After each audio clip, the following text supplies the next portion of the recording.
নির্দেশে সিবিআই তদন্ত করছে।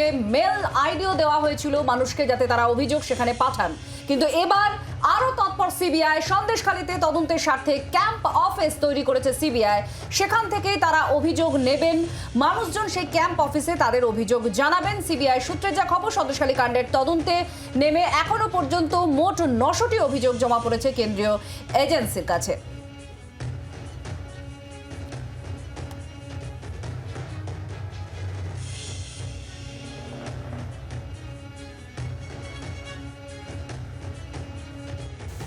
সামনেই লোকসভা নির্বাচন, আর সেই লোকসভা নির্বাচনের আগে ধামাখালিতে তৈরি করা হলো সিবিআই অস্থায়ী ক্যাম্প। আজ থেকে শুরু হতে চলেছে সেই অস্থায়ী ক্যাম্প।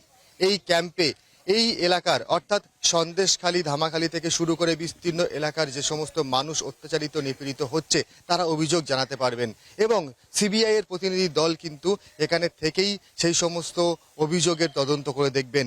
এই যে একটি ব্যাংক রয়েছে, সেই রাষ্ট্রায়ত্ত ব্যাংকের ওপরেই কিন্তু কর্মতীর্থ রয়েছে, এবং সেই কর্মতীর্থতেই কিন্তু অস্থায়ী ক্যাম্পটা করা হয়েছে। মূলত আজ থেকে সেই ক্যাম্প শুরু হওয়ার কথা, অর্থাৎ এখানে কিন্তু বেশ কিছু সিআরপিএফ জওয়ান এবং সিবিআই প্রতিনিধি দল কিন্তু ইতিমধ্যে এসে উপস্থিত হয়েছেন। ক্যামেরায় সৌমেনের সঙ্গে মনোজ মণ্ডল, জি24 ঘন্টা। অত্যন্ত তাৎপর্যপূর্ণ। আপনাদের আরো একবার জানিয়ে রাখবো, সন্দেশখালীতে এবার ক্যাম্প তৈরির সিদ্ধান্ত, ক্যাম্প অফিস তৈরির সিদ্ধান্ত সিবিআই এর। শেখ শাহজাহানের ডেরায় ক্যাম্প অফিস সিবিআই এর, আর এখান থেকেই যাবতীয় অভিযোগ, যে সমস্ত অভিযোগের তদন্ত করছে সিবিআই হাইকোর্টের নির্দেশে, সেই সমস্ত তদন্ত এগোবে। এসপি পদমর্যাদার সিবিআই আধিকারিক থাকবেন এই ক্যাম্প অফিসে, থাকবেন অন্যান্য আধিকারিকরাও। এবার সন্দেশখালীতে ক্যাম্প অফিস তৈরি করে এই তদন্ত এগিয়ে নিয়ে যাবে সিবিআই। মোট 9টি অভিযোগ এখনো পর্যন্ত জমা পড়েছে সিবিআই এর কাছে। কেন্দ্রীয় এজেন্সির সূত্রে এমনটাই খবর। গ্রামবাসীদের অনেকেই ইমেল মারফত অভিযোগ জানাতে পারছেন না।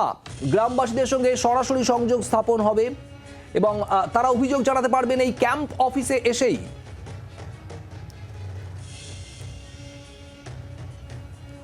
রাজনৈতিক তরজা সন্দেশখালী নিয়ে বরাবর ছিল, আর সিবিআই যে ক্যাম্প অফিস তৈরি করেছে, অর্থাৎ যে তৎপরতা এখন সিবিআই এবার নিচ্ছে, সেই নিয়ে বিজেপির তরফ থেকে কি বলা হচ্ছে আপনাদের শোনাবো। দিলীপ ঘোষ তিনি কি বলেছেন শুনুন। মমতা ব্যানার্জি যদি কেবল নন্দীগ্রাম দেখিয়ে, সিঙ্গুর দেখিয়ে ভোট জিততে পারেন, তো ওনার এত বড় অপকর্ম, ওটা কেন আমরা লোককে ভুলতে দেবো? ওইটা নয়, এর চেয়েও বড় অপকর্ম আরও বেরোবে। কারণ যেটা চলছে সন্দেশখালীতে, এখনও শাহজাহানের মেজো ভাই যে এখনও অ্যাবসকন্ডেড, তার লোকেরা কি এখনও ভয় দেখাচ্ছে গ্রামেগঞ্জে মহিলাদের, তাই তাদের রাত জাগতে হচ্ছে। পুলিশ কেস দিয়ে তুলে নিয়ে যাচ্ছে যাকে তাকে। পরিবারের মহিলারা বাধ্য হয়ে রাস্তায় নেমেছেন, তাদেরকেও ছাড়া হচ্ছে না, চুলের মুঠি ধরে নামানো হচ্ছে। এই যে ভয়ঙ্কর পরিস্থিতি, ওরা চাইছে এইভাবে ওখানকে ভোটটা করতে। কিছু গ্রামের তো সব পুরুষরা ঘর ছাড়া হয়ে গেছেন, ভোট পর্যন্ত ওরা গায়ের জোর দেখিয়ে ভোট করতে চাইছে, জিততে চাইছে। কিন্তু ওখানকার মহিলারা যেভাবে প্রতিরোধ করছেন, সারা ভারতবর্ষে এটা একটা উদাহরণ তৈরি হয়ে গেছে।